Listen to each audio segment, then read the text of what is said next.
가을째죠. 네. 네, 비가 오는데 오늘 김 후보께서는 밖에 일정보다는 안에 좀 계시는 것 같다는 생각이 들고 다만 지난 이틀 동안 유세 많이 하실 것 같다는 생각이 듭니다. 목이 좀 쉬셨네요. 예, 목이 많이 잠겼습니다. 네. 상록수역에서 오랜만에 그 시민들을 만났더니 하고 싶은 말씀도 많고요. 네. 또 정말 여러 가지 울분도 있고 그래서 좀 오바가 된 것 같습니다. 네. 좀 쉬면 경쟁 후보들도 유세 현장에서 좀 마주칩니까? 유세를 뭐 적극적으로 안 하시는 것 같아요. 네. 그래서 좀 이제 저한테 자리를 좀 양보해주면 저라도 좀 시민들을 만날 수 있을 텐데 네. 시간을 이제 균등하게 나눠서 서로 돌아가면서 그렇게 하고 있습니다. 네. 결국 민주당 공천을 신청했지만 공천을 받지는 못했습니다.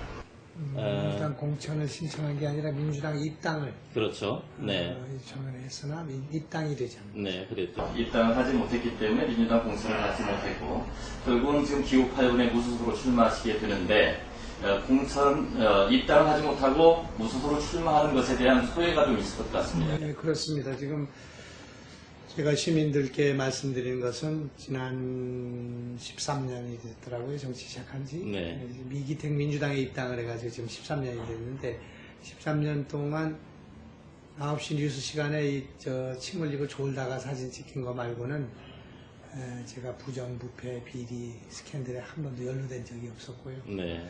깨끗한 정치를 해왔다고 생각하고 13년 동안 이제 결과적으로는 한 번도 당적 이동이 없죠. 그렇죠. 민주당으로 해가지고 네. 물론 이제 당명이 바뀌긴 했습니다만은 일단 이제 탈당한 상태, 무소속 이렇게 돼 있고 통합민주당이 이제 들어가지 않고 해서 당적 이동은 없는 겁니다.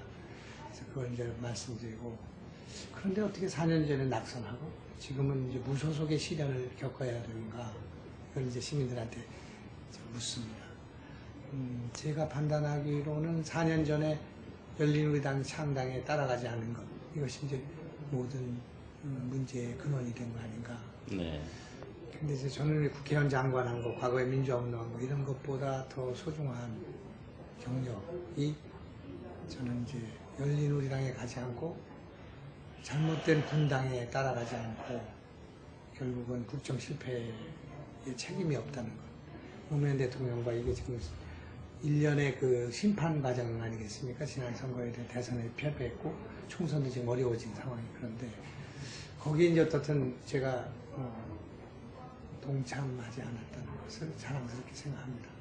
그런데 그것이 이제 입당이 됐더라면 이제 그런 명분이 희석되고 손학규 대표가 주는 공천장을 받아야 되고 열린우리당 출신으로 당선된 분들의 공천 심사를 받아야 되죠. 김부겸이니 이인영이니 이런 네. 분들 그 최고위원 강금실 이런 분들의 제가 공천을 받을 대상이 돼서는 안 된다고 생각합니다. 지난번에 분당에 책임 있는 분들이고 또 국정 실패에 책임 있는 분들입니다.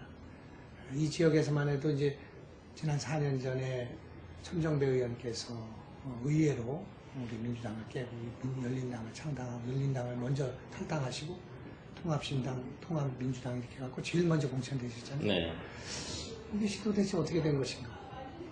김용환 민주당 지키고 쭉 해서 입당까지 좌절되고 그렇게 해가지고 무소속으로 쓰게 됩니다. 결과론적으로 생각하면 지금 김 후보께서 말씀하시는 부분이 맞을 수 있겠습니다만 하지만 입당 신청을 했다는 것 자체는 입당을 하기를 원했던 것 아니겠습니까? 그렇습니다. 네. 네.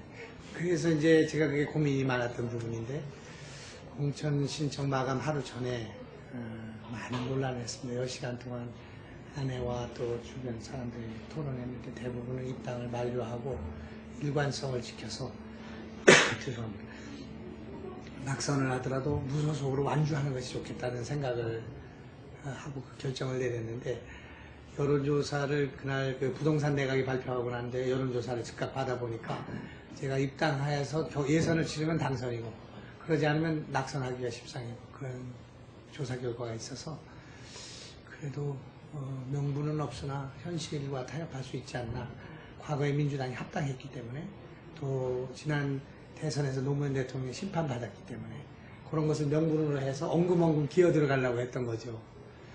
근데 이제 두 가지가 있었습니다. 하나는 그 그 여기에 현역 의원 그때 당시 장경수 의원의 강력한 저항, 또 열린우리당 당직자들의 여러 가지 불편한 그동안 앙금, 또 강금씨를 포함한 그 진영들의 여러 가지 이해관계 이런 것들이 작용해서 저를 이제 막고 있었고요. 또 하나는 제가 이제 그 탈당 이후에 한나라당을 가려고 한 거 아닌가 하는 의구심, 그런 신문 보도가 일부 있었고요. 네. 또 서울의 노컷 뉴스 같은 게 이제 제목을 잘못 뽑은 것들이 있어서 또 저도 이제 그런 여러 가지 고민을 한 적이 있었기 때문에 그것을 명백하게 자르지를 않았거든요.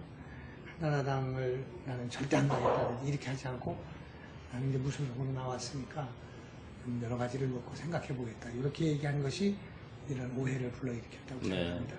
또 저로서는 지금도 마찬가지입니다만 저는 한나라당을 뭐 이렇게 무슨 부패 원조당이라거나 무슨 사악한 집단이라고 생각하지는 않습니다. 이제는 정당 정치가 자리를 잡았다고 생각해요. 또 정치 노선에 있어서도 뭐 그게 그렇게 큰 차이가 있다고 생각하지는 않습니다. 그러나 저로서는 민주당을 해왔고 국회의원을 했고 장관을 했기 때문에 야당을 하는 것이 옳은데 그 야당으로 돌아갈 야당이 마땅치 않아서 그것이 열린당이어서 그리고 이번에는 그 열린당을 심판하는 선거여서 그 당에 들어가는 걸 꺼리고 또 망설였는데 결과적으로는 입당이 보류돼서 참 다행한 일이다 이렇게 생각합니다. 네. 하지만 입당이 됐다라고 한다면은 공천을 받을 가능성도 있었을 것이고요. 그런 점에서 보게 될 경우에는 통합민주당이 만들어지기 전에 옛 민주당에서 탈당을 했던 것에 대해서 혹시 후회는 없으십니까? 이제 공천만 보면은 그러리라고 생각합니다. 근데 저는 이제 지금 민주당의 그런 상태였다고 하더라도 탈당했어야 된다고 생각합니다. 그때의 민주당은 이제 0.7%를 인재가 얻었을 때의 민주당입니다. 김대중 전 대통령도 버리고 천정배 의원도 버리고 우리 호남 유권자도 다 버리고 0.7%가 남아있는 정당인데 허경영보다 조금 더 얻은 정당 아니겠습니까? 네. 거기까지 왔으면 됐다고 생각합니다. 저는 민주당을 할 만큼 했다고 생각합니다. 제가 민주당 탈당하고 난 뒤에 단 한 명의 항의 전화가 없었습니다. 다만 이제 합당하고 나서 입당하는 과정에서 그게 이제 걸림돌이 됐기 때문에 아쉬움을 갖는 분들이 계신데 저는 그 상황이 지금 온다고 해도 탈당해야 된다고 생각합니다. 왜냐하면 그건 명백한 지역당이고 국민의 버림을 받았는데 그걸 부둥켜 안고 있다는 거. 뭐라고 할까 다 죽어가는 기득권에 안주하는 것은 옳지 않다.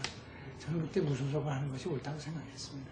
그래서 그렇게 말씀하시는 분들은 굉장히 저를 아껴서 하시는 말씀이지만 지금 다시 그런 일이 복귀됐다고 하더라도 저는 그 호남에서 공천 장사를 하고 있는 민주당에는 남아있을 이유가 없고요. 또 지금 그것이 결과적으로 지금 보면 민주당을 다 팔아먹고 결국은 구민주계가 몰락하는 결과가 됐죠. 뭐 아시다시피 뭐 하다못해 김대중 대통령의 아들 뭐 비서실장이 다 무소속으로 하나갑이 무소속으로 정균환이 무소속으로 박상천 자기 지역구 하나를 뺀 거 말고는 구민주계의 완벽한 몰락이 이루어졌습니다. 그거는 열린당과 민주당의 분당이라는 것이 어떤 것이 정상적인 방법인가 하는 것을 판별하는 데 있어서 역사적으로는 열린당의 승리로 결과적으로는 야당의 법통이 열린당으로 이어지는 것을 말하는 거기 때문에 그 당은 이번에 총선에도 승리하기가 어렵고 선전에도 승리하기는 어렵고 또 그 당을 가지고는 한나라당을 견제하는 세력이 되게 어렵다 이렇게 봅니다. 어떻게 한나라당에서 나온 손학규가 대표가 된 야당이 있을 수 있고 또 천신정이라는 분이 대표적인 이 분당의 주역이자 국정 실패의 주역입니다. 그렇지 않습니까? 그 김근태, 문희상 이분들이 그대로 있는 정당 아니겠어요? 정당. 네. 그러니까 결과적으로 제가 볼 때는 제가 이제 못 들어갔으니까 이 청포도 심리 같은 그런 것도 있을 수 있고 참 떳떳하지 못한데요, 사실은. 그러나 이제 그런 생각을 갖고 있는 건 사실입니다. 네. 오늘 준비한 질문들을 좀 소화하기 위해서 다른 질문을 좀 넘어가도록 하겠습니다. 그동안 이렇게 과기부 장관을 지내고 국회의원을 지냈던 경력보다 더 소중했던 것이 민주당을 지켰다라는 그 정체성이었습니다. 그런데 지금 4년 동안 결국은 무소속으로 지금 출마하게 되는 것의 모든 근원을 열린우리당에 함께하지 않았던 것으로 이제 원인을 지금 밝히셨는데요. 그런 결과 어찌됐든 지금 무소속으로 출마를 하셔서 각종 여론조사 결과를 보게 되면 1위가 아니라는 사실만큼은 공통점이 있는 것 같습니다. 이 여론조사에 대해서 어떻게 보고 계시고 앞으로 역전할 수 있는 회의가 만들어질 것이라고 생각하시는지요? 참 어려운 일이죠. 무소속으로 당선된다는 전례가 많지 않죠. 작년에 이제 보궐선거 6개에서 5개 이긴 적이 있고, 과거에 이철이나 박찬종, 홍사덕 이런 사람들이 강남 특수한 지역에서 당선된 적이 있습니다. 안산같이 민주당의 그 전통적 강세 지역, 또 한나라당이 또 일정한 그 기반을 갖고 있는 상황에서는 참 양강구도를 뚫고 무소속이 당선된다는 게 어려운 상황이라고 봅니다.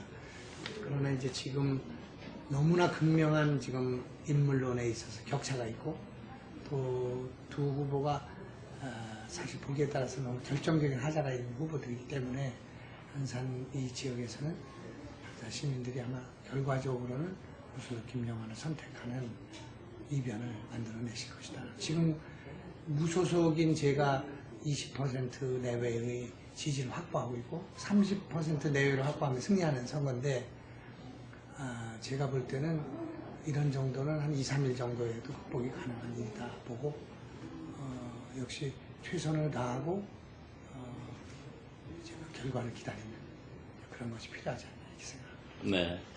어쨌든 오늘 대담회에서 지금 앞서 답변 주신 내용을 보게 되면 민주당 후보 쪽에 좀 불리한 답변인 것 같습니다. 그런 의미에서 민주당 후보와 또 한나라당 후보 개인적인 그 후보에 대한 평가는 어떻게 하고 계십니까? 제가 볼 때는 이화수 후보는 전에 이제 저를 좀 많이 도와주신 분이에요. 과거에 제가 경기도 경선을 할 때 참 인품이 좋으신 분이라고 생각하고 있고요.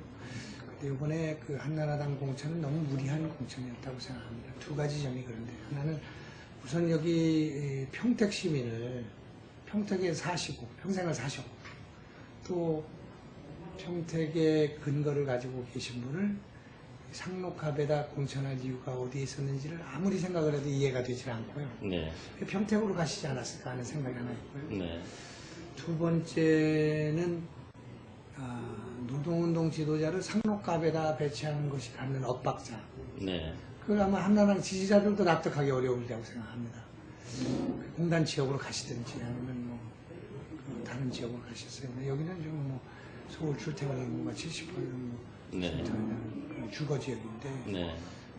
그리고 안산으로 말하더라도 좀 이렇게 중산층이 많이 있는 지역인데 그게 좀 문제가 있는 무리한 네. 한나라당 지지도만 믿는 그런 공천이었다고 생각합니다. 네.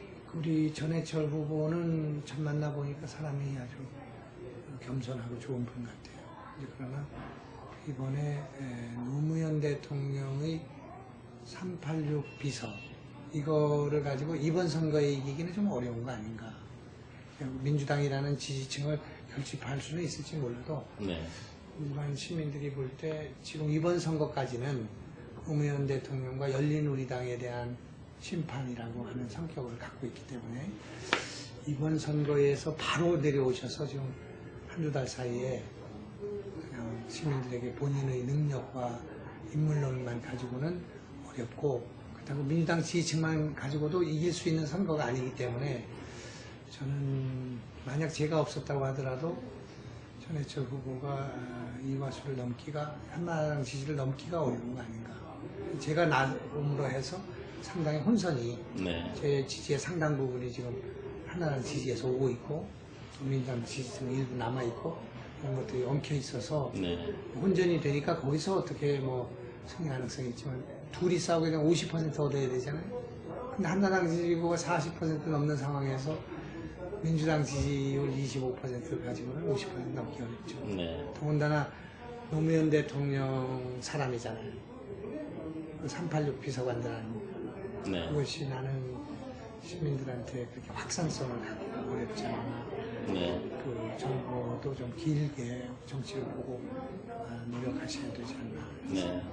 그런 관점에서 출마를 하셨겠지요. 네. 이번 선거에 있어서는 특별한 쟁점이 그다지 많은 것 같지는 않습니다. 김 후보께서는 국가적으로 이번 선거의 쟁점은 무엇이라고 생각하시고 또 상록 각 지역에 있어서의 쟁점은 무엇이라고 생각하십니까? 지금 이제 국가적으로는 이명박 대통령을 뽑아놨기 때문에 말씀은 안 하지만 아마 이번에 한나라에 압승할 거라고 봅니다. 저는 선거를 큰 흐름이 지금 이제 견제론을 얘기하고 있지만 2달 사이에 뭐 견제하고 비판한다는 게 지금 시기상조라고 보여지고요.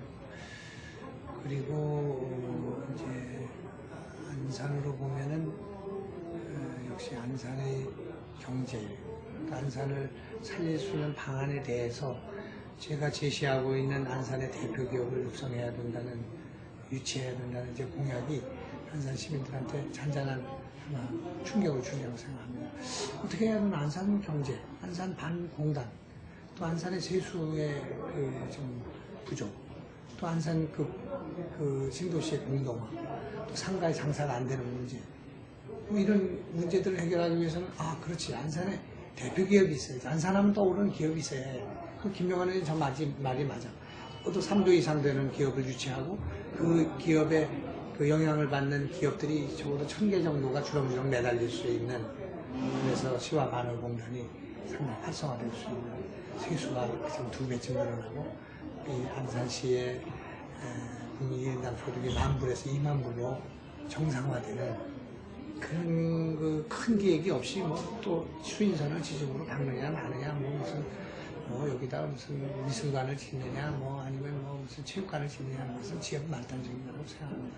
제가 그 방향을 잘 잡았기 때문에 이번 선거의 당락과 관계없이 시장과 모든 후보들이 그런 문제에 참여할 것이고 또 노력할 것이기 때문에 안산 시민들께는 제가 지금 제시하는 방안이 역시 장관과 국회의원 재선을 한 사람으로서 상당히 창발적인 것이고 근본적인 것이다라는 생각을 하시지 않을까 이렇게 생각합니다.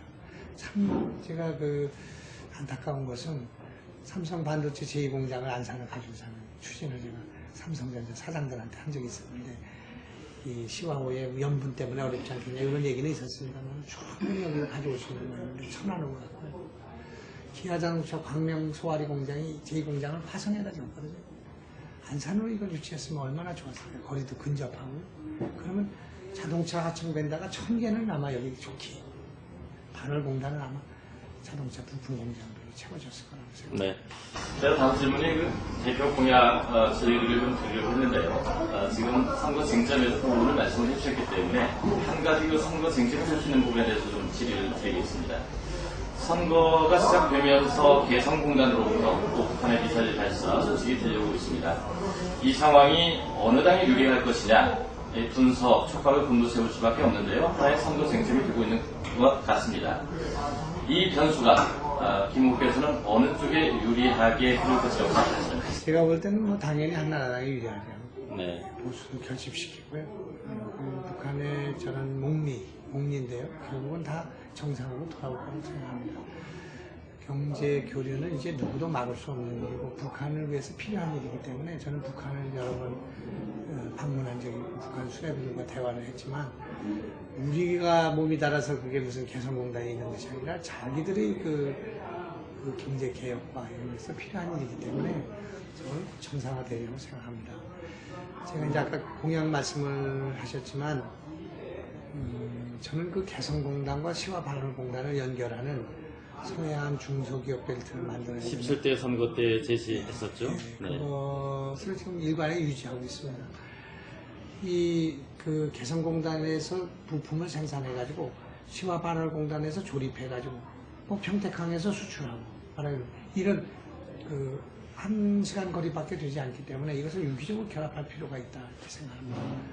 그리고 이제 이건 좀 다른 얘기가 되겠습니다만은 저는 이번에 이제 큰 거품이 있는 그 공약을 빼고 이번에 이제 개헌이 되면은 치과 보철 의료보험을 하겠다 이걸 지금 공약을 하고 있어요. 제1공약입니다 지금 그게. 네. 그래서 이 국민들 이제 보철 치료를 좀 보험으로 이렇게 좀 커버해서 그래서 이제 65세 노입된 노인들의 틀니부터 또 60세 이상 된 사람들 금리는 안 되더라도 은리까지 이걸 보철 보험을 해서 시민들이 그냥 그 무취학 상태로 식사도 못 하시고 이렇게 하는 거를 해소해야 되겠다. 이거를 아주 이번에 제가 해결하겠습니다. 그래서 구체적으로 전 국민들이 환호할 수 있는, 우리 치과에서 굉장히 긴장할 만한 분야거든요. 그러나 이제 이걸 해야 될 때가 됐다고 생각합니다. 그래서 이제 어떻든 이번 선거는 정책 선거가 되면 좋겠다고 생각합니다. 제가 지금 열린우당을 타격하고 분당을 얘기하는 이유는 제가 오늘 이 구차한 이 지금 현재 처지가 그것에 연유하고 있다 이런 뜻으로 한 것이지 뭐 그것 때문에 무슨 전해철 후보를 비난한다거나 그런 건 아니기 때문에 오해가 없으셨으면 좋겠고요. 또 이제 제가 최근에 천정배 의원 조금 이렇게 사례로 들어서 이렇게 얘기를 하고 있어서 그분께서 좀 섭섭하실 텐데 그분이 살아온 삶과 내 삶이 지난 4년 동안 극명하게 대비되었고 안산 시민들이 그런 얘기를 늘 해왔기 때문에 안산에는 두 사람의 인물이 있었는데 한 사람은 열린당을 가서 오가오이를 하고 또 지금 이렇게 공천을 받아서 지금 당선이 거의 유력시 되고 있고 저는 이제 뭐 이렇게 해가지고 거의 당선이 그냥 어려운 상황에서 지금 허덕이고 있기 때문에 시민 여러분께 이걸 한번 비교해서 한번 생각해 주시라는 뜻으로 말하고 있습니다. 오늘 대담을 위해서 들어오면서 사무실 현수막을 보니 기적을 만들어 주십시오라고 슬로건이 걸려 있었습니다. 그만큼 좀 절실하게 유권자들의 심판을 사퇴를 바라고 있는 것 아닌가 생각이 들었는데요. 짧게 유권자들께 부탁하시고 싶은 말씀 있으시면 해주십시오. 원래 선거라는 것이 뭐 인물만 보고 찍는 건 아니고 당을 보고 찍는 거라고 생각합니다. 저는 16년 동안 정치를 13년 동안 했지만 당이 없었던 적은 지금 3개월이고요. 또 4월 9일 선거에 당선되면 당을 가져야죠. 당연히 민주정치, 정당 정치이기 때문에 정당을 선택하겠습니다. 근데 지금 이 시점에서 한나라당을 가면 철새 정치이든 그 통합민주당으로 가면 도로열린당이 되는 이 진퇴양난의 그 질곡 속에 제가 빠져 있습니다. 정치인으로서는 이제 8년을 쉬어야 되는 낙선하면 정말 정치 생명이 가물거리는 그런 상황 속에 백척간두에 지금 서 있습니다. 저를 이제 구해줄 분은 이제 안산 시민밖에 없고요. 또 저로서는 안산 시민께 소상하게 최선을 다해서 설명드리고 또 지원 요청하는 것밖에 없다고 생각합니다.